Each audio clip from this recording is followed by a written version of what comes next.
नमस्कार। आप सभी का हमारे YouTube चैनल ज्ञान धारा पर हार्दिक स्वागत है। यहाँ हम श्रीमद् भगवद गीता के हर श्लोक को विस्तार से समझेंगे, उसके गूढ़ अर्थ को जानेंगे और उसे जीवन के व्यावहारिक उदाहरणों से जोड़कर समझने का प्रयास करेंगे।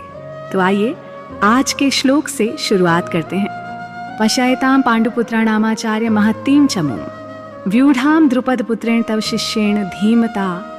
यह श्लोक महाभारत के युद्ध के प्रारंभिक दृश्य का वर्णन करता है। जब दुर्योधन ने पांडवों की सेना को देखा तो उसने अपने गुरु द्रोणाचार्य को संबोधित करते हुए उनकी सेना की संगठित स्थिति पर ध्यान केंद्रित किया।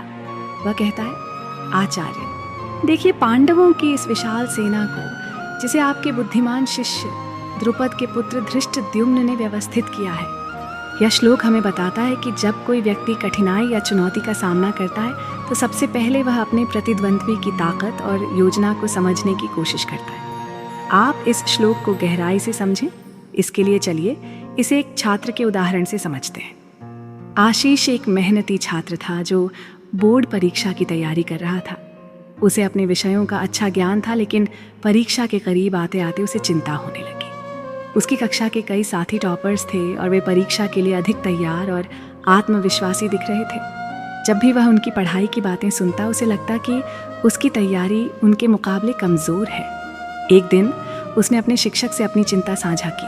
उसने कहा, सर, मुझे लगता है कि मेरे साथी मुझसे कहीं बेहतर पढ़ाई कर रहे हैं। मैं उनके सामने कमज़ोर महसूस कर रहा हूँ। शिक्षक ने उसकी बात ध्यान से सुनी और मुस्कुराते हुए बोले, आशीष, ये सच है कि तुम्हारे साथी कड़ी मेहनत कर रहे हैं, लेकिन ये मत भूलो कि मेहनत का फल उन लोगों को मिलता है जो अनुशासन और आत्मविश्वास के साथ चलते हैं। खुद को दूसरों से तुलना करने के बजाय अपनी तैयारी पर ध्यान केंद्रित करो।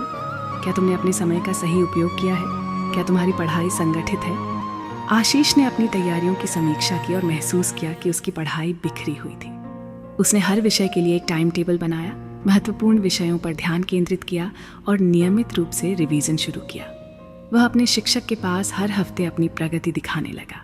जैसे जैसे परीक्षा का समय नज़दीक आया, आशीष का आत्मविश्वास बढ़ने लगा। उसने खुद को बेहतर तरीके से संगठित किया और उन विषयों में भी अच्छा प्रदर्शन किया जिनसे वह डरता था। परीक्षा के बाद जब परिणाम घोषित हुए तो आशीष ने न केवल अच्छे अंक प्राप्त किए, बल्कि अपने आत्मविश्वास और अनुशासन की वजह से अपने लक्ष्य को भी हासिल किया। ये कहानी हमें यह सिखाती है कि जीवन में जब हम दूसरों से तुलना करते हैं तो हमें अपने अंदर झांकने की ज़रूरत होती है। सही मार्गदर्शन और अनुशासन हमें किसी भी प्रतिस्पर्धा में आगे बढ़ा सकता है। तो जैसे आशीष ने अपनी कमज़ोरी को समझकर उसे अपनी ताकत में बदला, हमें भी खुद पर विश्वास रखना चाहिए और कठिनाइयों का सामना धैर्य और मेहनत से करना चाहिए। अब इसे एक व्यापारी के उदाहरण से समझते हैं। रवि एक युवा व्यवसायी था जिसने हाल ही में एक ऑनलाइन कपड़ों का स्टोर शुरू किया।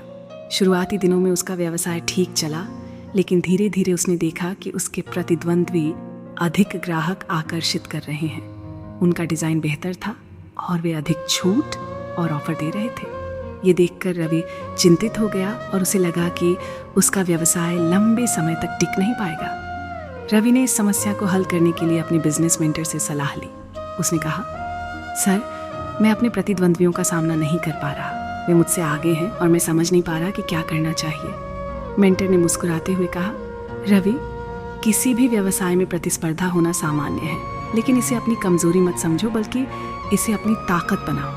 पहले ये समझो कि तुम्हारे ग्राहक क्या चाहते हैं और प्रतिद्वंद्वी की ताकत क्या है। फिर अपनी सेवा और गुणवत्ता को बेहतर बनाओ। रवि ने अपने मेंटर की सलाह मानी। उसने ग्राहकों से फीडबैक लेना शुरू किया और ये जाना कि वे सस्ते दामों के साथ अच्छी गुणवत्ता चाहते हैं।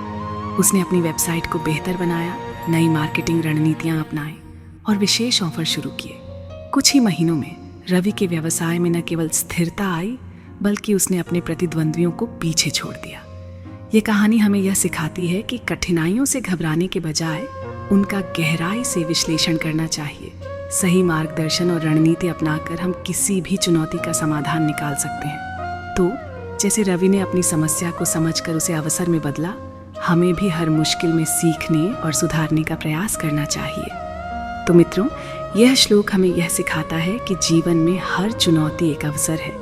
जैसे धृष्टद्युम्न ने अपनी सेना को संगठित किया और दुर्योधन ने उसे देखकर अपनी रणनीति बनाई, वैसे ही हमें भी अपने जीवन में अनुशासन और योजना लानी चाहिए। अगले श्लोक में हम जानेंगे कि दुर्योधन ने अपने गुरु से क्या कहा। तब तक के लिए जय श्री कृष्ण।